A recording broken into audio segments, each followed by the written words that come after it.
So guys finally हम इस video में डिस्कस करने जा रहे हैं kaiju number 8 versus kaiju number 9। आखिर दोनों में कौन जीतेगा। सो अगर तुम्हें भी मेरी तरह काइजू नंबर 8 पसंद है और तुम भी इनकी फाइट के लिए इंटरेस्टेड हो तो कमेंट बॉक्स में जरूर लिखना कि तुम्हें ये कितना ज्यादा पसंद है। और वीडियो अच्छा लगा हो प्लीज वीडियो को लाइक कर चैनल को सब्सक्राइब करना, क्योंकि मुझे अभी तुम्हारे सपोर्ट की बहुत ज्यादा जरूरत है। तुम्हारा एक सब्सक्रिप्शन मुझे मोटिवेट करता है अपनी अगली वीडियो को बनाने के लिए। सो गाइस इस वीडियो में हम पुराने उन सारे चैप्टर को भी कवर करेंगे जिससे कि हमें काइजू नंबर 8 काइजू नंबर 9 के बीच की फाइट को समझने में आसानी होगी। प्रेजेंट टाइम में हमें इस एनीमे में 115 चैप्टर के आसपास देखने को मिल चुके हैं, लेकिन इसके लिए हमें पुराने चैप्टर्स को भी देखना होगा। सो गाइस इस कहानी की शुरुआत वहां से होती है जहां पर डिफेंस फोर्स के जनरल अब काइजू नंबर 9 के कंट्रोल में आ चुके थे। काइजू नंबर 9 जो कि अब उनकी बॉडी को पूरी तरीके से अपने कंट्रोल में ले लेता है, यानी कि अब वो सब कर सकता था वो जो करना चाहता था। जनरल की बॉडी अब काइजू नंबर 9 के कंट्रोल में पूरी तरीके से आ चुकी है और अब यहाँ पर काइजू नंबर 9 मालिक हो चुका है जनरल की पावर का। हमें दिखाया जाता है कि एक चैप्टर जिसके अंदर अचानक से कई सारे काइजू जो कि सिटी के अंदर इन्वेड कर देते हैं, लेकिन इस बार कुछ अनोखी सी बात थी। ये सिचुएशन पहले की सिचुएशन से काफी ज्यादा अलग थी, क्योंकि जिस तरीके से काइजू बिहेव कर रहे थे ऐसा लग रहा था जैसे इनका कोई लीडर है और कोई इन्हें बता रहा है कि आखिर इन्हें अटैक कैसे करना है, जैसे कि इनके पास माइंड हो। और हमें यहाँ पर अंदाजा लग जाता है कि हो ना हो इसके पीछे काइजू नंबर 9 ही है। तभी एंट्री होती है कमांडर नरुमी की, जो कि अपने वन वेपन की हेल्प से कई सारे काइजू को चकनाचूर कर देते हैं हवा में ही। नरुमी जो कि एक एक करके काइजू को मार रहे थे और एरियाज को क्लियर करना शुरू कर चुके थे। वहीं ककुरु जो कि अपने नंबर 4 नंबर के वेपन का यूज करती है, जो कि इस एरिना को ज्वाइन कर लेती है। किकोरु जिसका स्वाइग अलग है, वो तुम्हें पता है कि कैसे इसके पास फ्लाइंग स्किल है, तो ये उड़ते हुए एरिना में जाती है और अटैक करती है। वो एक ही शॉट में एक बहुत बड़े काइजू को काट कर रख देती है। वहीं होशिना जो कि वाइस कैप्टन होते हैं, जो कि 10 नंबर का वेपन लाते हैं इस एरिना में और वो भी फाइट करना शुरू कर देते हैं। तभी होशिमा जिसे पता चलता है कि कैसे जो उसका नंबर वेपन है उसके अंदर अभी भी काइजू की एक कॉन्शियसनेस है, जो कि अब धीरे धीरे उसे काफी ज्यादा इंटरफेरेंस कर रही है। यानी कि अब सिनारियो यहाँ पर कुछ ऐसे हो चुके थे कि उस कॉन्शियसनेस के कारण जो होशिना जो कि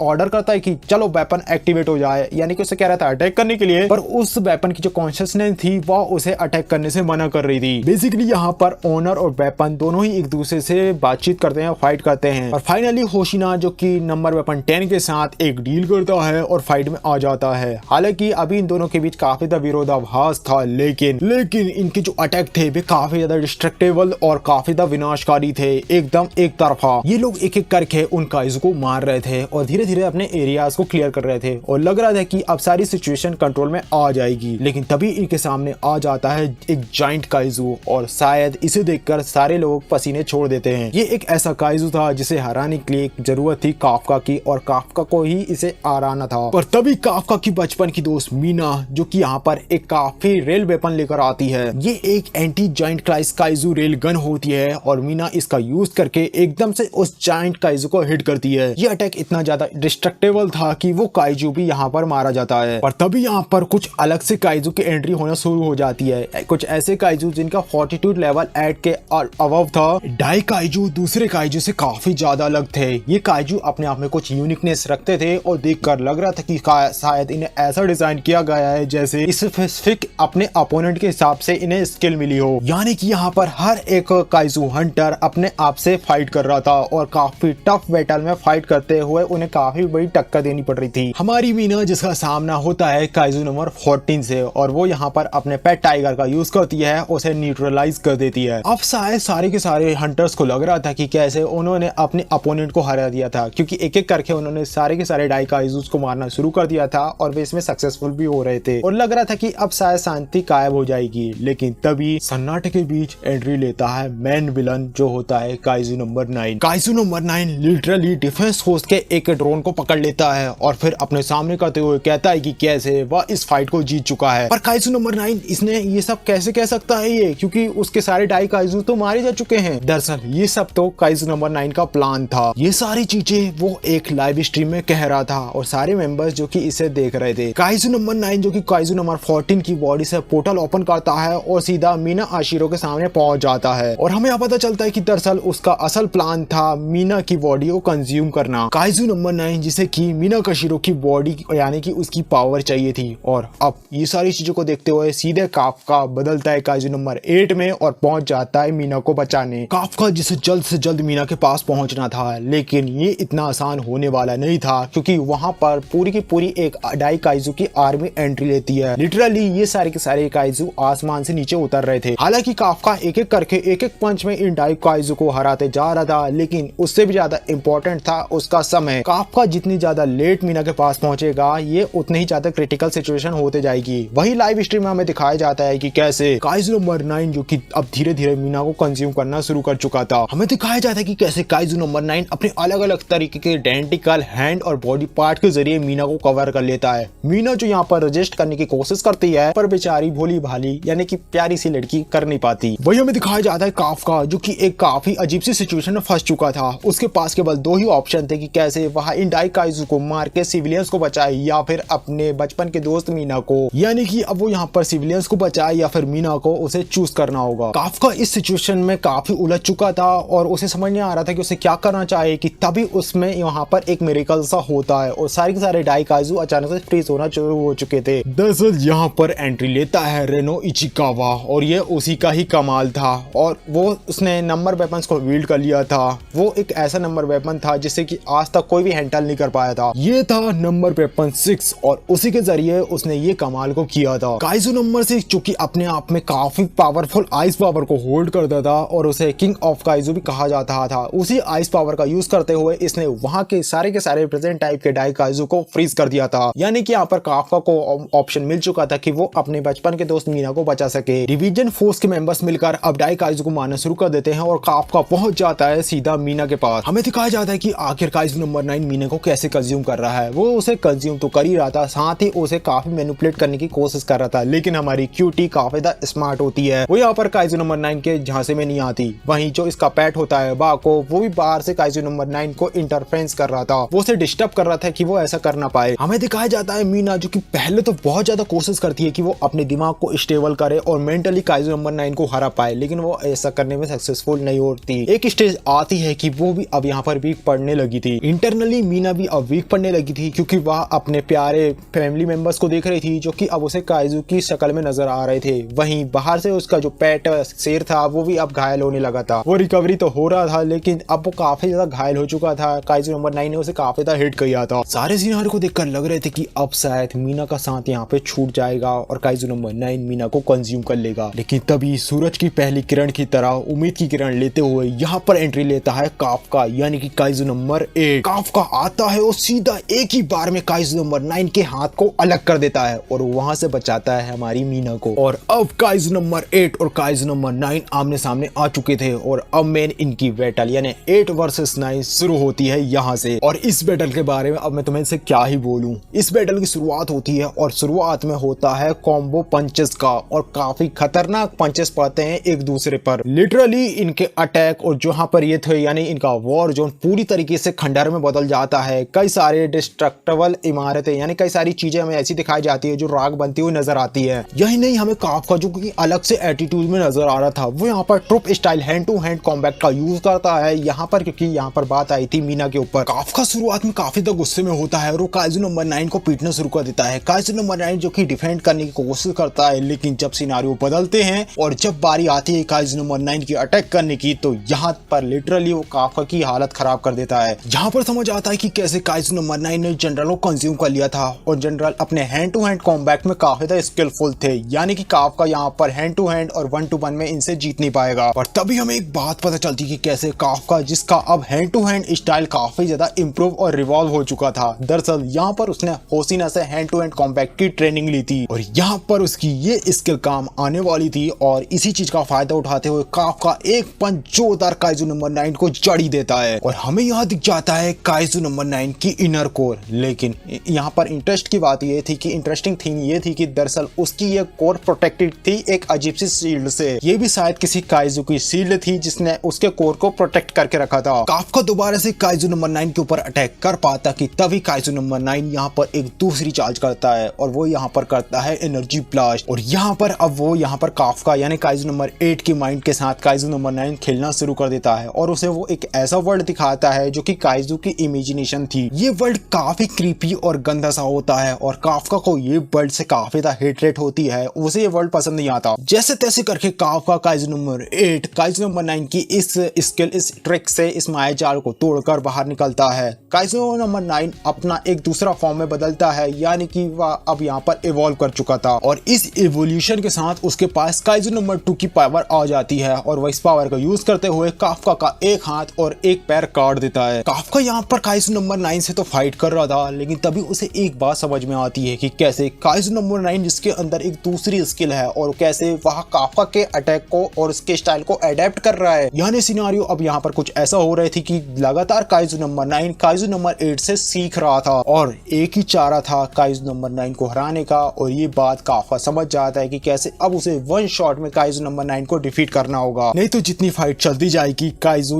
नंबर 8 यानी काफका थकते जाएगा और शायद वो हार जाए। इसमें काफका ये डिसीजन ले ही रहा था कि तभी अचानक से काइजू नंबर 9 उसके पास आता है और 6 फॉर्म ऑफ गॉड थंडर का पावर यूज करते हुए उसके कोर पर अटैक करता है। ये अटैक होता है काइजू नंबर 8 की डायरेक्ट कोर के ऊपर। ये अटैक इतना पावरफुल था कि अब सीधे ही काफका का जो कोर था अब ओपन हो चुका था, यानी काइजू नंबर 9 यहाँ पर काफका के कोर को पकड़ चुका था। ये एकदम पूरा सिनेरियो चेस के चेकमेट की तरह था और शायद अब यहाँ पर काफका मारा जा सकता था। हमें लग रहा था कि शायद यहाँ पर अब काफका का डी एंड हो जाएगा, लेकिन तब यहाँ पर दोबारा से चमत्कार होता है और एक ब्लास्ट होता है। ये ब्लास्ट हुआ था काइजू नंबर 9 के हैंड में। और क्या तुम्हें पता है ये कारनामा किसका था? ये कारनामा था हमारी प्यारी मीना का। मीना ने यहाँ पर अटैक करके काइजू नंबर 8 की जान बचाई थी। मीना यहाँ पर अब धीरे धीरे रिकवर हो चुकी थी और अब यहाँ पर दो लोग तैयार थे, काफका और मीना। और सोच सकते हो ना कि अब इनकी जोड़ी कितनी अच्छी लगती है यार। अब ये दोनों एक साथ मिलकर काइजू नंबर 9 को हराने का प्लान बनाते हैं। अब इन दोनों की स्किल के हिसाब से कुछ ऐसा सिस्टम बैठता है कि कैसे काफका सीधे हैंड टू हैंड फाइट करेगा काइजू नंबर 9 से और मीना दूर से उसे डिफीट करेगी। यहाँ पर ये दो हो चुके थे, लेकिन तुम्हें क्या लग रहा था कि ये दोनों मिलकर उस काइजू नंबर 9 को हरा देंगे? काइजू नंबर 9 अब और भी ज्यादा इवॉल्व हो चुका था। पहले ये लोग प्लान बनाते हैं कि कैसे काइजू नंबर 9 की कोर पर अटैक करके ये लोग उसे हराएंगे, लेकिन काइजू नंबर 9 यहाँ पर काफी ज्यादा टफ पड़ता है। वो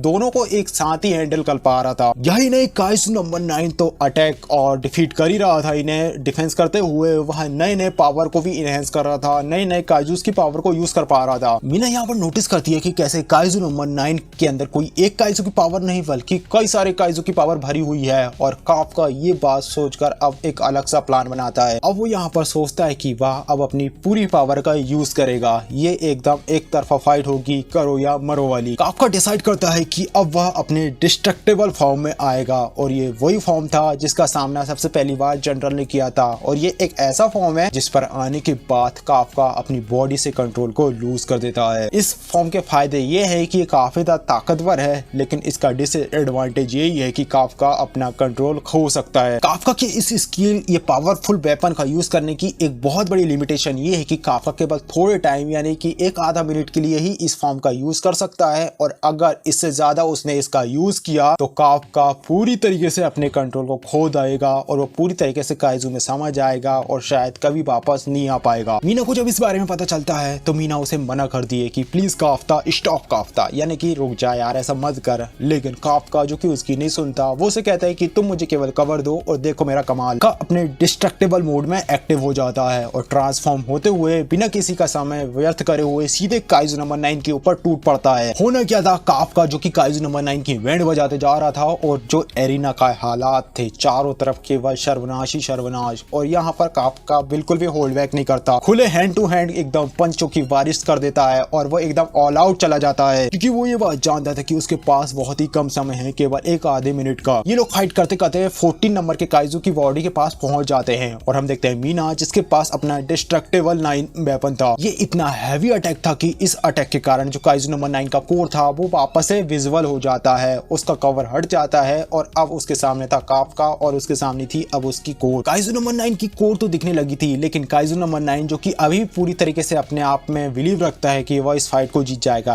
रीजन ये था कि काइजू नंबर 9 की जो कोर थी वह इंटीरियर एक अलग तरीके की काइजू की पावर से उसे पूरी तरीके से कवर करके रखा था। ये एक इनर शील्ड थी जो कि काफी ज्यादा स्ट्रॉन्ग और पावरफुल थी। काइजू नंबर 9 फुल कॉन्फिडेंस में था और वो सोचता है कि मैं काफका को धीरे धीरे फाइट में उलझा के रखूंगा और धीरे धीरे रीजनरेट होकर मेरा कोर ढक जाएगा। तभी काइजू नंबर 9 फुल कॉन्फिडेंस में आगे बढ़ता है। वो सोचता है कि कैसे वो काफका से फाइट करेगा और रीजनरेट करके वापस से अपने कोर को कवर कर लेगा। लेकिन तभी यहाँ पर कुछ अनोखा सा ट्विस्ट आता है। दरअसल उसकी जो इनर कोर थी उसकी शील्ड अचानक से गायब होना शुरू हो जाती है। हमें यहाँ पता चलता है कि दरअसल ये कमाल होता है जनरल का, जो कि वापस से फाइट बैक कर रहे थे और काइजू के अंदर की इनर कोर अब गायब होने शुरू हो चुकी थी। अब इस सिनारियो को डील करते हुए काइजू नंबर 9 जो कि अपने पावर को इनहेंस करता है, अपने कई सारे अटैक हैंड से काफका के ऊपर अटैक करता है, पर मीना वापस से काफका को कवर देते हुए उसके उन सारे हैंड को काटती जाती है। तभी काफका जिसे एक ऐसा मौका मिलता है जो कि एक काफी ग्रेट चांस था, जहां पर काफका एक काफी खतरनाक सा अटैक क्रिएट करता है और hand to hand 2 punch hand की पावर से सीधे कोर पर अटैक करता है। ये अटैक इतना ज्यादा ताकतवर था कि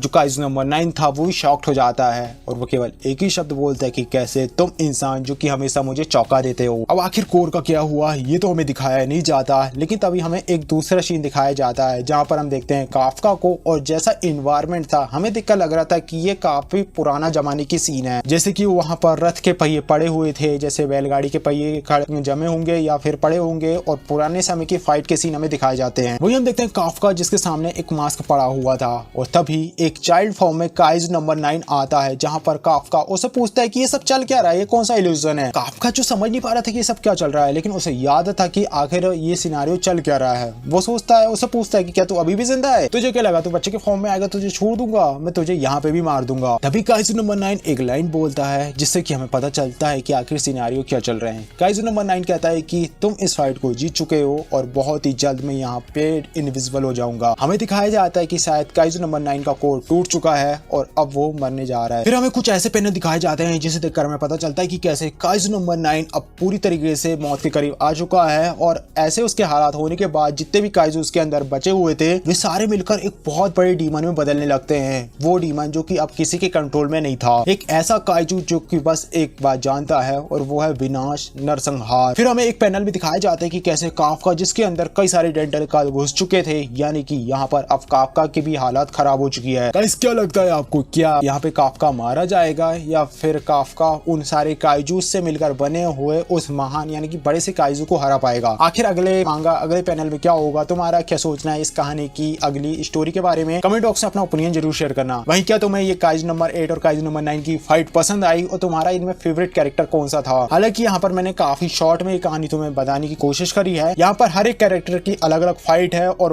वो फाइट काफी ज्यादा इंटरेस्टिंग है। तुम चाहो तो मांगा में इसे काफी डीपली पढ़ सकते हो। मेन टॉपिक्स मेन चीजें मैंने तुम्हें इस स्टोरी में बता दी। आई होप वीडियो तुम्हें पसंद आएगी। गाइस वीडियो पसंद आई प्लीज वीडियो को लाइक कर, चैनल को सब्सक्राइब करना। सो गाइस मिलते हैं नेक्स्ट वीडियो में, तब तक के लिए बाय।